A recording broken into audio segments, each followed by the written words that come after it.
Coucou tout le monde, on se retrouve, c'est toujours Margot, alias Margonade sur le forum. Et on va voir la deuxième partie de plantes et médicaments. Si vous avez pas vu la première vidéo, vraiment regardez-la, sinon vous n'allez rien comprendre à cette partie. Donc pour rappel, ce qui est hyper important dans ce cours, c'est les exemples, c'est les drogues végétales et c'est de comprendre la structure du cours. Donc ici, on continue la suite de la première vidéo, donc on est dans tout ce qui est phytothérapie.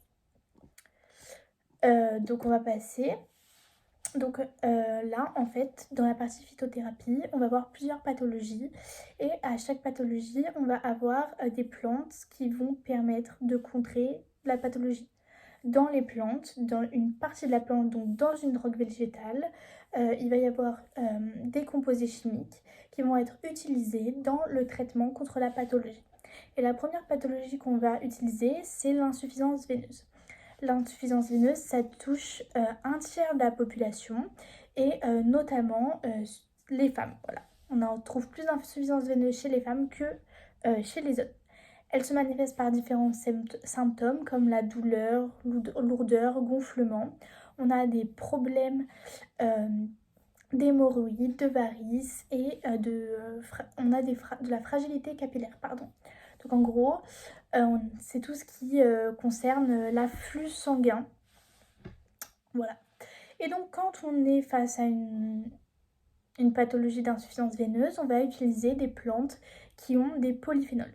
Il y a plusieurs types de polyphénols. On a les acides phénols, les flavonoïdes, les coumarines, les anthocyanes et les tannins, comme vous pouvez voir ici. Donc, les polyphénols, ce sont des composés aromatiques qui possèdent un groupement phénol. Voilà, ils sont souvent hétérosides, ils ont des propriétés antioxydantes et antiradicalaires, donc contre les radicaux libres. Donc vous avez un petit tableau à apprendre par cœur ici. Donc je vais vous expliquer comment est-ce qu'on apprend ce tableau. Comment est-ce que vous pouvez retenir. Donc je vous ai mis tous les mémos qui sont dans ma fiche. Par contre voilà, petite astuce, moi mes mémos, j'ai tout retenu. Mais parce qu'en fait, ça fait référence à des gens que je connais ou à des situations qui me sont arrivées ou un truc comme ça. Donc moi ce que je vous conseille, et c'est ce que j'ai fait, vous prenez votre cours, vous prenez les tableaux et vous faites des mémos pour chaque case de chaque tableau. C'est vraiment le plus important, c'est comme ça que vous allez retenir. Genre vraiment, même si je vous ai donné les clés en vous donnant un peu des bases de mémotechnique, vous allez retenir qu'en créant les vôtres. Donc, on a amamélis, feuilles séchées, polyphénol sous forme de tannin, action toniveneuse. Comment on retient ça? Moi, je me disais, dans la feuille séchée d'amamélis, on a des polyphénols qui sont des tannins. Et c'est en utilisant les polyphénols sous forme de tannin qu'on va avoir une action toniveineuse. Donc toniveineuse, ça va nous donner du tonus aux veines, le sang va remonter et donc ça fera moins mal puisqu'on aura plus une fluidité de la circulation sanguine. Donc ça, c'est la façon dont je lis et je comprends le tableau. On utilise aussi la feuille séchée de vigne rouge pour l'insuffisance veineuse ou encore les plantes saponosites comme les graines de marronnier d'Inde ou le rhizome de petit chou. On va maintenant passer aux médicaments à base de plantes utilisés dans la nervosité et les troubles mineurs du sommeil. Mineurs, c'est hyper important, voilà, parce qu'on peut faire plein de pièges avec ça. Donc là, vous avez juste le tableau à apprendre. Une fois que vous avez vos mémos, c'est hyper simple. Comment on retient qu'il y en a 4? Moi, ma petite phrase, c'était Ode, Valériane, Passiflore, Mélissandre, veut dormir. Donc, Ode, Valérie, aubépine, valériane, Passiflore, Mélissandre, Mélisse, veut dormir. On sait que c'est dans les troubles mineurs du sommeil. Donc, c'était comme ça que je retenais les 4. Donc, je sais que si on me dit... on utilise l'aubépine, la mélisse et le sophora contre les troubles du mineur du sommeil. Je me disais, Eau de Valérie Passifort, Valériane,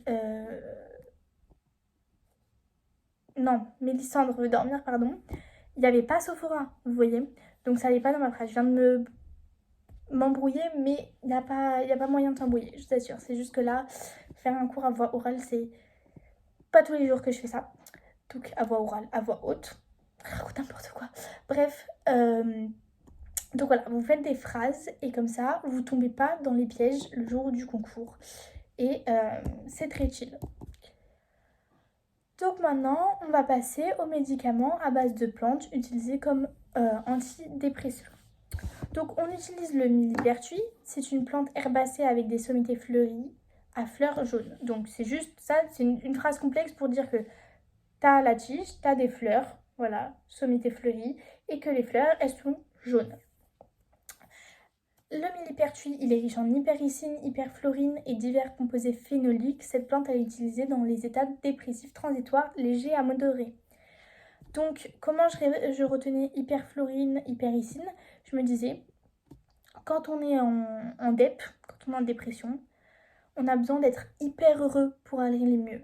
D'être hyper content, de passer des journées hyper fun et tout. Et du coup, hypericine, hyperflorine.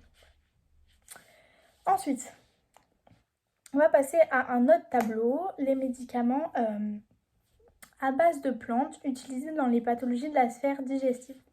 Donc là, on a trois. On a artichaut, fumeterre, charbon-marie. Allez, pour le fun, je vais vous dire un des mémos. De toute façon, ils sont sur la fiche. Mais pour retenir fumeterre, je vous montre un peu comment mon cerveau il marchait, si ça peut vous aider. Pour moi, fumeterre. Dedans, il y a le mot fumée. La fumée, ça monte. Donc la drogue végétale, elle est forcément dans les parties aériennes. Parce que l'avion, c'est en hauteur. Et dans la partie aérienne fleurie. Voilà. Genre tout en haut de la plante, bah, c'est la fleur. Sa composition, c'est les alcaloïdes. Parce que pour moi, quand tu fumes, t'es très susceptible de boire. Et tu bois de l'alcool, alcaloïdes. Et ensuite, utilisation douleur spasmodique d'origine biliaire et on le retrouve dans le médicament Audibil, c'est le nom du médicament. Donc comment je retenais ça? Je disais Audibil, donc t'es un débile si tu fumes et tu bois. Donc fumeterre alcaloïde. Parce que c'est des contre-indications pour tout ce qui est cancer du poumon ou je ne sais quoi.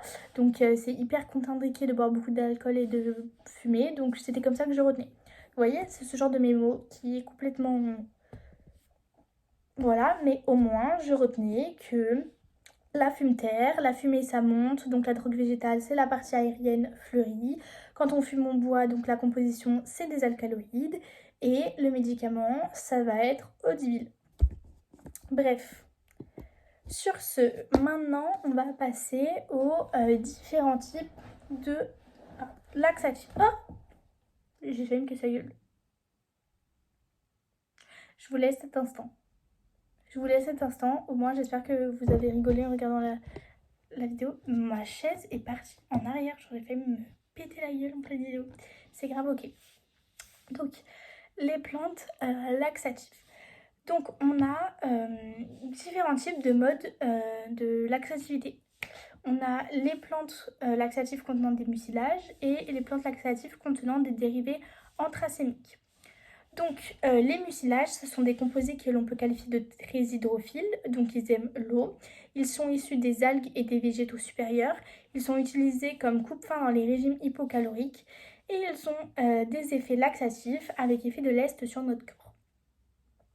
Donc en gros, comment ça marche? On dit qu'ils sont très hydrophiles. Donc quand on veut avoir un effet laxatif, c'est qu'on a de la constipation. Donc on est constipé, on va dire que notre caca il est bloqué, voilà. Si en utilisant des mucilages, on va avoir énormément d'eau qui va se mélanger avec votre caca et ça va l'aider à sortir puisque ce sera beaucoup plus liquide. Voilà, très girly tout ça, très explication très slay, très princesse, tout ça, paillettes. Bref, donc comme ça, avec cette vision magnifique de la diarrhée, ça correspond au mucilage. À ne pas confondre avec les plantes laxatives contenant des dérivés anthracimiques que vous avez ici. Donc là, ça va pas être la même chose. Là, en gros, ceux-là, ils vont augmenter, je vais vous montrer un peu comment ça marche, ils vont augmenter le péristaltisme de votre intestin, donc il va beaucoup plus se contracter. S'il se contracte beaucoup plus, votre caca qui fait tout ça là, plutôt c'est dans l'autre sens, parce que votre caca qui fait tout ça, et il va beaucoup plus vite avancer, et le péristaltisme, ça va le faire avancer, ça va le faire sortir beaucoup plus rapidement. Voilà. Donc c'est ça, les différents types de moyens laxatifs que vous pouvez retrouver. Voilà. Donc ça, les plantes laxatives contenant des dérivés anthracémiques, on pense à péristaltisme et on pense à stimulant. Alors que pour les plantes laxatifs contenant des mucilages, on pense plutôt à eau, à diarrhée, à tout ça. Tout ce petit beau monde. On va passer maintenant aux médicaments à base de plantes utilisés pour leurs propriétés inflammatoires. Donc là, vous avez juste encore le tableau à apprendre par cœur. Attention à ne pas confondre sol et sauge, ça tombe très souvent. Et ensuite, on a un deuxième tableau, c'est les médicaments à base de plantes utilisés dans l'hypertrophie bénigne de la prostate.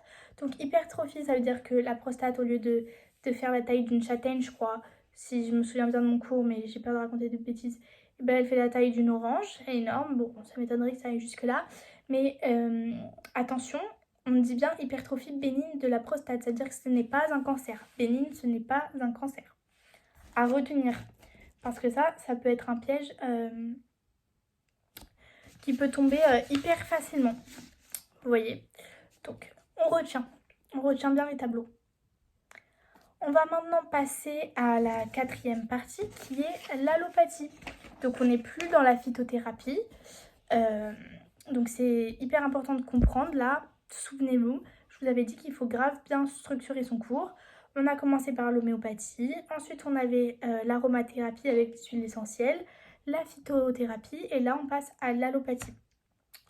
Donc l'allopathie, c'est une thérapeutique qui est basée sur l'utilisation de molécules pures. C'est hyper important. Et ces molécules, elles peuvent être de différentes origines. L'allopathie, elle nécessite un procédé d'extraction qui peut être long, complexe et qui se déroule en 2 étapes. On a d'abord l'extraction par solvants appropriés comme l'eau, l'alcool ou les solvants organiques. Et ensuite, je commence à fatiguer. Ça fait 15 fois que je refais la vidéo parce que j'ai des problèmes. Et ensuite, la purification par une technique de chromatographie successive. Chromatographie, je ne sais pas si vous vous souvenez au lycée, là, en physique-chimie, si vous l'avez fait. Je vais essayer de vous prendre un truc pour l'expliquer rapidement. Vous savez, vous avez votre papier comme ça, là. Vous mettiez vos petits points de solution et ça montait comme ça et ça faisait des taches. Et vous regardez si les taches elles étaient au même endroit. Bref, c'était ça la chromatographie. Donc voilà, là on a les plantes à dérivés stéroïdiques. Donc vous avez aussi un petit tableau, toujours des petits tableaux. C'est le cours où il y a le plus de tableaux possible. Là il y a la kiné quand même. Et donc on va voir les alcaloïdes. Donc les alcaloïdes, ce sont des métabolites secondaires, donc ça fait référence à la première partie du cours qu'on a vu la dernière fois. Ce sont des composés organiques azotés. Petit problème dans le diapo, mais je vais vous le changer, ne vous inquiétez pas. L'azote, il est inclus dans un système hétérocyclique. Voilà. Les alcaloïdes, ils sont toxiques à faible dose. C'est hyper important à retenir. Attention, il faut bien faire la différence. Les huiles essentielles étaient toxiques à forte dose. Les alcaloïdes sont toxiques à faible dose.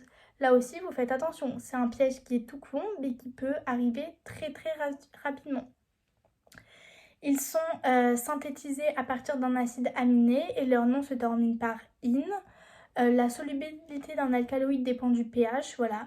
En milieu acide, les alcaloïdes sont présents sous forme de sel et sont solubles dans l'eau, alors qu'en milieu basique, ce qui signifie au milieu aussi alcalin, ils sont insolubles dans l'eau, mais solubles dans les solvants organiques. On va voir 8 exemples d'alcaloïdes qui vont être 8 exemples à connaître. Voilà, il faut vraiment les savoir. Donc les exemples. On a d'abord le pavot somnifère. C'est une plante herbacée à partir de laquelle on extrait l'opium. À partir de cet opium, qui sera le latex séché obtenu par incision des capsules de verre de pavot, on va avoir plusieurs alcaloïdes qui vont être utilisés de ce pavot. Donc, récap, on a le pavot somnifère. Il a une capsule verte. On va inciser la capsule et une fois qu'on incise la capsule, il y a du latex qui va sortir. Ce latex séché, c'est ce qui est l'opium.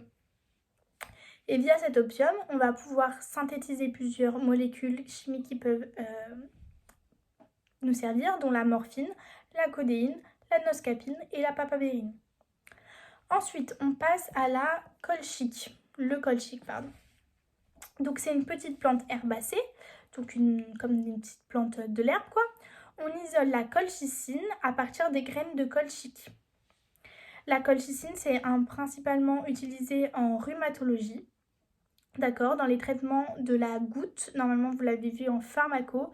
Donc la goutte, c'est quoi? C'est lorsqu'on a de l'accumulation d'acide urique dans les articulations. Et par son hémisynthèse, donc hémisynthèse de la colchicine, on va obtenir la thiocolchicosine. Et c'est un myorelaxant dans les contractures musculaires douloureuses comme les lombalgiques ou les torticolis. Donc en gros, du colchique, via les graines, on extrait la colchicine. La colchicine, ça sert en rhumatologie pour la goutte. Et via l'hémisynthèse de colchicine, on a la thiocolchicoside. Et ça nous sert pour tout ce qui est douleur musculaire, notamment le torticolis. Ensuite, on va passer aux solanacées. Il y a 3 solanacées à retenir, la belladone, la jusquiame et la stramoine. D'accord? Ces plantes herbacées, elles sont toxiques. Avant, on les utilisait pour leur vertu hallucinogène. Voilà, si vous voulez tout savoir. L'atropine, la scopolamine, ce sont 2 alcaloïdes présents dans ces plantes, donc voilà, dans les solanacées. Elles sont indiquées dans les manifestations spasmodiques douloureuses des voies digestives, donc c'est quand on a mal au ventre à cause des spasmes, et aussi des spasmes urinaires. Voilà. La scopolamine, elle est aussi utilisée contre le mal du transport. Bref, voilà, à savoir. Ensuite, on a le cocaïer. Le cocaïer, donc on va utiliser les feuilles de cocaïer qui contiennent la cocaïne et c'est une substance stupéfiante, vous le savez tous. On peut aussi utiliser la cocaïne en tant qu'anesthésique local. Voilà. Et ça sert aussi pour la synthèse d'anesthésiques comme la lidocaïne et la procaïne. Voilà. Fun fact, nous en TP de pharmacie, on a synthétisé de la lidocaïne. Voilà, c'était trop intéressant. Ensuite, un autre exemple d'alcaloïde, et il nous en reste bientôt presque plus, on a bientôt fait le tour, on a le quinquina. Ce quinquina, c'est un arbre qui est originaire d'Amérique du Sud, dont les écorces de quinquina vont contenir des alcaloïdes à noyau quinoléine. Donc la quinine et la quinidine sont présents. Voilà. On utilise ces molécules encore aujourd'hui dans le traitement de la malaria ou, ça veut dire la même chose que le traitement du paludisme. C'est la même maladie, il y a juste 2 noms différents. C'est une maladie qui est parasitaire, vous le verrez en microbio. Donc l'écorce du quinquina, elle est utilisée de façon traditionnelle aussi par les Indiens d'Amazonie pour soigner les fièvres. On prépare par hémisynthèse l'hydroquinidine à partir de la quinidine et elle a un effet en cardiologie dans les troubles du rythme cardiaque, bradycardie, tout ça. On a ensuite le perce-neige. Donc le perce-neige, c'est l'alcaloïde issu du bulbe de la plante perce-neige. Elle peut être utilisée dans la maladie d'Alzheimer notamment. Et c'est un des médicaments que l'on va pouvoir utiliser, que l'on va pouvoir utiliser via le perce-neige, c'est la galantamine. Voilà. Ça fait partie des inhibiteurs des acétylcholinéstérase et ce qu'on va permettre d'un peu essayer de traiter la maladie d'Alzheimer. Et enfin, on a le perce-neige, c'est un des derniers, mais le perce-neige. Donc dans les feuilles du perce-neige, on trouve différentes drogues végétales comme les 20K alcaloïdes, comme la vinblastine et la vincristine. Donc moi je retenais 20K, vinblastine, vincristine. Voilà. Aujourd'hui, on prépare des dérivés d'hémisynthèse. Voilà, vinblastine, vincristine, vindésine. Il y a plein, vous verrez sur ma fiche, il y a plein de trucs en vin, machin, quelque chose, voilà. Et c'est utilisé contre les traitements, enfin c'est un traitement contre le cancer. Voilà. Et initialement, ces composés, ils étaient utilisés comme coupe-faim. Puis les chercheurs ont effectué des recherches pour un traitement antidiabétique et au final, on a découvert que ces molécules, elles avaient des propriétés anticancéreuses. Donc là, on peut voir le procédé d'un médicament. Parfois, il a été utilisé pour pallier à d'autres pathologies et en fait, on se rend compte que ça influe sur une autre maladie. Donc c'est hyper intéressant. Et enfin, le dernier, le Campoteca. Lui, il est utilisé dans le domaine de la cancérologie. Voilà. À partir de l'alcaloïde camptothecine qu'on retrouve dans l'écorce de Camptotheca, on peut obtenir 2 dérivés par hémisynthèse qui sont utilisés en chimiothérapie anticancéreuse. Et ces 2 dérivés, c'est l'irinotécan et le topotécan. Voilà, c'est fini. On a fait le tour du cours plantes et médicaments. Franchement, vous allez voir, ça va bien se passer. C'est un cours qui vous rapporte des points. Je vais bien vous préparer via ce cours. Il y a beaucoup de par cœur, je sais, mais vous allez y arriver. Genre vraiment que vous preniez ce cours et vous vous dites, je vais réussir. Je vais trouver des mémos, ça va aller, c'est ok. Et ça va bien se passer. Je vous assure, encore une fois, si vous avez n'importe quelle question, le forum, Messenger, ou si vous me voyez à la BU ou quoi, venez me voir. Et voilà, j'espère que ça vous a plu. Et je vous fais des bisous.